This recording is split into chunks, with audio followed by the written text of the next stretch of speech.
Hello दोस्तों, कैसे हैं आप सब लोग। और पेंडुलम वीडियो पे आपका स्वागत है। आज हम पढ़ेंगे 17 जून 2020 के करंट अफेयर्स। तो चलिए शुरुआत करते हैं हम लोग सेशन की। पहली न्यूज है, कर्मचारी भविष्य निधि संगठन ने एक बहुस्थान दावा निपटान सुविधा शुरू की है। यह सुविधा ईपीएफओ द्वारा देश भर में अपने किसी भी क्षेत्रीय कार्यालय से ऑनलाइन दावों के निपटान की अनुमति देने के उद्देश्य से प्रारंभ की गई है। भविष्य निधि, पेंशन, आंशिक निकासी और स्थानांतरण दावों सहित सभी प्रकार के ऑनलाइन दावों का निपटारा इस पहल के तहत किया जाएगा। इस कदम से राष्ट्रव्यापी दावा निपटान से संबंधित कार्यभार को समान रूप से वितरित किया जाएगा, जिससे प्रक्रिया निपटान में देरी को कम किया जा सके। यह पहल कार्यबल के उचित जुड़ाव के माध्यम से फास्ट ट्रैक निपटान प्रक्रिया के लिए ईपीएफओ को सक्षम बनाती है। कर्मचारी भविष्य निधि संगठन ईपीएफओ की बात करें तो ये कर्मचारी भविष्य निधि और विविध नियम अधिनियम 1952 द्वारा गठित एक सांविधिक निकाय है। इसका मुख्यालय नई दिल्ली में स्थित है और इसकी स्थापना 1952 में की गई थी।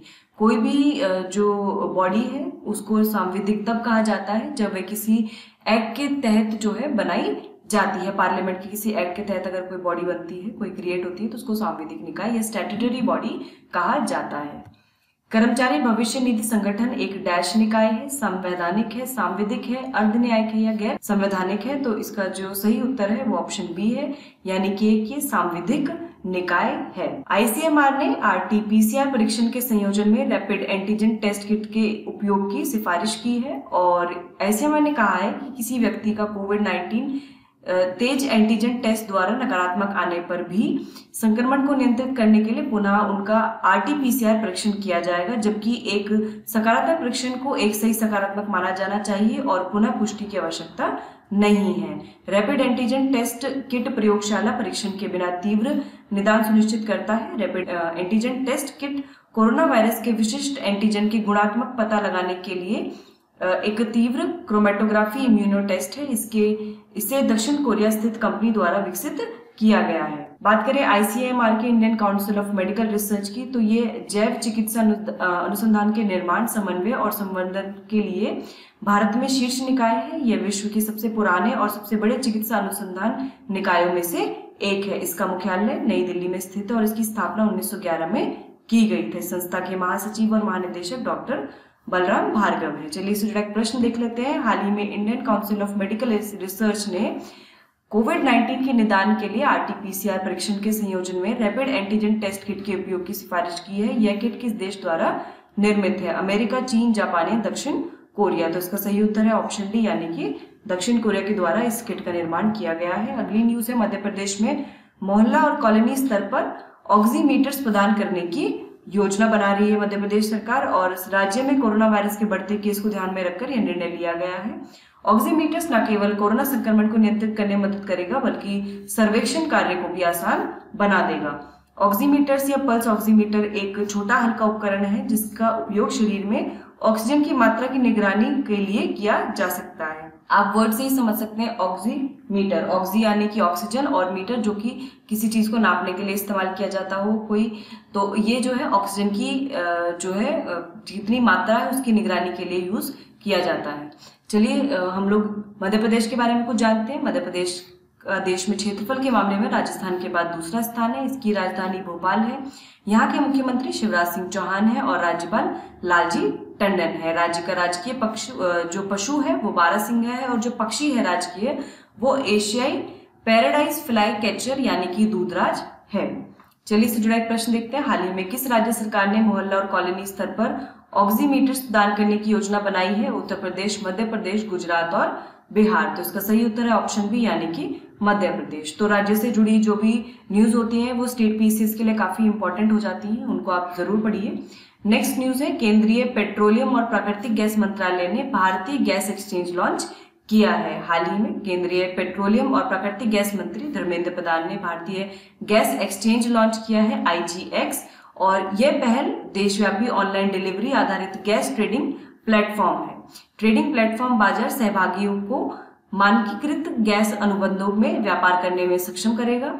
आईजीएक्स पूरी तरह से वेब आधारित इंटरफेस के साथ स्वचालित है और यह ग्राहकों को सहज व्यापार का अनुभव प्रदान करेगा। यह देश को प्राकृतिक गैस के मुक्त बाजार मूल्य निर्धारण की दिशा में आगे बढ़ने को भी मदद करेगा। IGX को IEX की पूर्ण स्वामित्व वाली सहायक कंपनी के रूप में शामिल किया गया है। IEX क्या है? इंडियन एनर्जी एक्सचेंज है, भारत का ऊर्जा बाजार मंच है। चलिए इससे जुड़ा हम लोग एक प्रश्न देख लेते हैं। हाल ही में केंद्रीय पेट्रोलियम और प्राकृतिक गैस मंत्री धर्मेंद्र प्रधान ने कौन सा एक्सचेंज लॉन्च किया है? भारतीय गैस एक्सचेंज, भारतीय पेट्रोलियम एक्सचेंज, भारतीय ऑयल एक्सचेंज और भारतीय इस्पात एक्सचेंज। तो इसका सही उत्तर है ऑप्शन है यानी कि भारतीय गैस एक्सचेंज। अगली न्यूज देखते हैं। अरुणाचल प्रदेश में मछली की एक नई प्रजाति खोज की गई है। तो हाल ही में अरुणाचल प्रदेश में मछली की एक नई प्रजाति की खोज की गई है। इसे doctor Keshav Kumar Jha, associate professor और प्रमुख जूलॉजी विभाग, जवाहरलाल नेहरू कॉलेज पासीघाट के द्वारा खोजा गया है। और मछली की इस नई प्रजाति का नाम है सीजोथोरैक्स सिकुई रुमिनेसे रखा गया है। इस मछली की प्रजाति का नाम उन नदियों के नाम से पड़ा है जहां पर यह पाई गई थी। चलिए इससे जुड़ा एक प्रश्न देख लेते हैं। हाल ही में खोजा गया शिजोथोरैक्स सिकुयुरमेनिसे क्या है? एक मछली है, नया ग्रह है, या इसरो का कोई मिशन है, या विज्ञान प्रयोगशाला है? तो इसका सही उत्तर है ऑप्शन है, ये मछली की नई प्रजाति है। चलिए अगली न्यूज देखते हैं।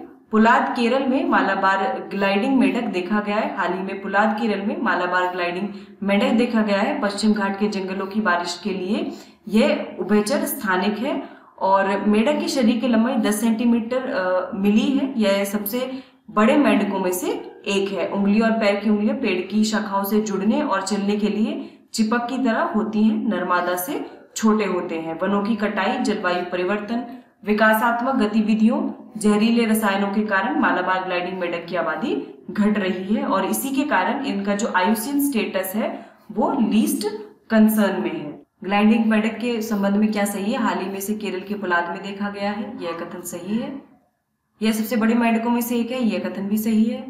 इनका आईयूसीएन स्टेटस लीस्ट कंसर्न है, यह स्टेटमेंट भी सही है और उपरोक्त सभी सही है। तो ये सारी स्टेटमेंट सही है, तो ऑप्शन डी सही हो जाएगा। चलिए अगली न्यूज देखते हैं। ब्रिटेन ने जेट जीरो योजना की घोषणा की है। इस योजना का उद्देश्य विमानन उत्सर्जन को कम करना है। यूके का लक्ष्य कार्बन फ्री ट्रांसएटलांटिक उड़ानों को बनाने के लिए विमानन से ग्रीन हाउस गैस उत्सर्जन को एक पीढ़ी के भीतर कम करना है। इसके लिए जेट जीरो काउंसिल बनाने के लिए भी बात कही गई है। विमानन उत्सर्जन वर्तमान में वैश्विक ग्रीन हाउस गैसों के 2% से अधिक के लिए जिम्मेदार है और 2005 के बाद से यह 70% तक बढ़ गया है। और बात करें ब्रिटेन की या यूनाइटेड किंगडम की, तो यह पश्चिमोत्तर यूरोप में एक द्वीप राष्ट्र है। यह इंग्लैंड, स्कॉटलैंड, वेल्स और उत्तरी आयरलैंड से बना है। इसकी राजधानी लंदन है और इसकी मुद्रा पाउंड स्टर्लिंग है। चलिए इससे जुड़ा एक प्रश्न देख लेते हैं। हाल ही में विमानन उत्सर्जन को कम करने के लिए जेट जीरो योजना किस देश में शुरू की गई है? भारत, ब्रिटेन, फ्रांस या इटली? तो इसका सही उत्तर है ऑप्शन बी यानी कि ब्रिटेन ने इस योजना की शुरुआत की है। चलिए अगली न्यूज देखते हैं। कर्नाटक सरकार बंदर पार्क स्थापित करने की योजना बना रही है। कर्नाटक की राज्य सरकार शरवती बैकवाटर क्षेत्र में निर्जन द्वीपों पर एक बंदर पार्क स्थापित करने की योजना बना रही है। यह निर्णय हाल ही के दिनों में मलनाड क्षेत्र में कृषि और वृक्षारोपण की फसलों पर बंदरों के हमले के कारण परेशान किसानों द्वारा कई विरोध प्रदर्शनों के कारण लिया गया है। अतः कर्नाटक सरकार ने समस्या के समाधान के लिए पार्क की स्थापना का निर्णय लिया है। हालांकि राज्य सरकार की योजना का पर्यावरणविदों ने विरोध किया है क्योंकि शरवती बैकवाटर क्षेत्र जैव विविधता में समृद्ध है और बंदर पार्क की स्थापना के कारण पारिस्थितिक असंतुलन हो सकता है। इसके लिए 2020-21 के बजट में 6.25 करोड़ का आवंटन किया गया है। बंदर पार्क के लिए ज्ञातव्य है कि हिमाचल प्रदेश में बंदरों के लिए अत्याधुनिक बंदर नसबंदी और पुनर्वास केंद्र है। चलिए इससे जुड़ा एक प्रश्न देख लेते हैं। डैश राज्य सरकार बंदर पार्क स्थापित करने की योजना बना रही है। तो केरल, पश्चिम बंगाल, कर्नाटक या हिमाचल प्रदेश? तो इसका सही उत्तर है ऑप्शन सी यानी कि कर्नाटक। अगली न्यूज देखते हैं। ब्रिटेन में कोरोना वायरस के नए टीके का परीक्षण मनुष्य पर प्रारंभ हो गया है। इस टीके को इंपीरियल कॉलेज लंदन के वैज्ञानिकों ने बनाया है। इंपीरियल कॉलेज लंदन के वैज्ञानिकों ने ब्रिटेन में अपने प्रायोगिक कोरोना वायरस वैक्सीन की 2 खुराक के साथ 300 स्वस्थ लोगों का टीकाकरण किया है। अब तक इस वैक्सीन का केवल जानवरों और प्रयोगशाला में परीक्षण किया गया है, जहां यह देखा गया कि संक्रमितों की तुलना में एंटीबॉडी के उच्च स्तर का उत्पादन किया है। यह टीका वायरस के आनुवंशिक कोड के सिंथेटिक किस्मों के आधार का उपयोग करके बनाया गया है। लगभग 1 दर्जन वैक्सीन वर्तमान में हजारों लोगों में परीक्षण के प्रारंभ चरण में है। चीन ने विडो नेविगेशन नेटवर्क के अंतिम उपग्रह के प्रक्षेपण को रोक दिया है और यह प्रक्षेपण रॉकेट में तकनीकी समस्याओं के कारण रोका गया है। यह चीनी नेविगेशन प्रणाली का 35वां और अंतिम उपग्रह था। यह यूएस के स्वामित्व वाली ग्लोबल पोजिशनिंग सिस्टम के लिए बीजिंग का जवाब था। इसके पूरा होने के बाद चीन का सैन्य संचार सिस्टम सुरक्षित हो जाता और विशेष रूप से एशिया प्रशांत क्षेत्र में हथियारों के लक्ष्यीकरण में भी सुधार होगा। चलिए इससे जुड़ा एक प्रश्न देखते हैं। बिडो नेविगेशन नेटवर्क का संबंध किस देश से है? अमेरिका, चीन, जर्मनी या कनाडा? तो इसका सही उत्तर है ऑप्शन बी यानी कि चीन। हाल ही में ऑस्कर पुरस्कार 2021 कोविड-19 के कारण 2 माह के लिए स्थगित कर दिए गए हैं और हर साल फरवरी में आयोजित होने वाले ऑस्कर पुरस्कार 2021 में 25 अप्रैल को आयोजित किए जाएंगे। इनके लिए पात्रता समयावधि को भी 2 माह बढ़ा दिया गया है।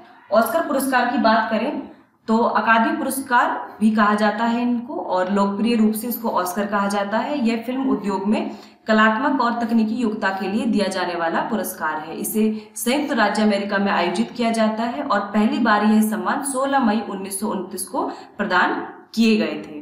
चलिए इससे जुड़ा एक प्रश्न देख लेते हैं। ऑस्कर पुरस्कार पहली बार किस वर्ष प्रदान किए गए थे? 1945, 1929, 1956 या 1937? तो इसका सही उत्तर है ऑप्शन बी यानी कि 1929 में पहली बार जो है ऑस्कर पुरस्कार प्रदान किए गए थे। तो दोस्तों हमने यहाँ पे डेली करंट अफेयर 17 जून के कवर किए, उसके साथ ही हमने प्रश्न भी देखे जो बहुत ही महत्वपूर्ण है, जहां से प्रश्न बनने की पूरी उम्मीद है। मैं उम्मीद कर रही हूँ कि आप रोजाना डेली करंट अफेयर्स को फॉलो कर रहे होंगे और आप हमारे टेलीग्राम चैनल पे भी ज्वाइन कर सकते हैं। वहाँ पे आपके लिए स्टडी मटेरियल अवेलेबल है, आप उसको फ्रीली डाउनलोड कर सकते हैं, पढ़ सकते हैं और अपने एग्जाम की अच्छे से तैयारी कर सकते हैं। आप हमारे चैनल पेंडुलम मीडिया को सब्सक्राइब करिए, बेल आइकन को दबाना ना भूलिए नोटिफिकेशन के लिए और यूं ही हमारे साथ जुड़े रहिए। Thank you so much.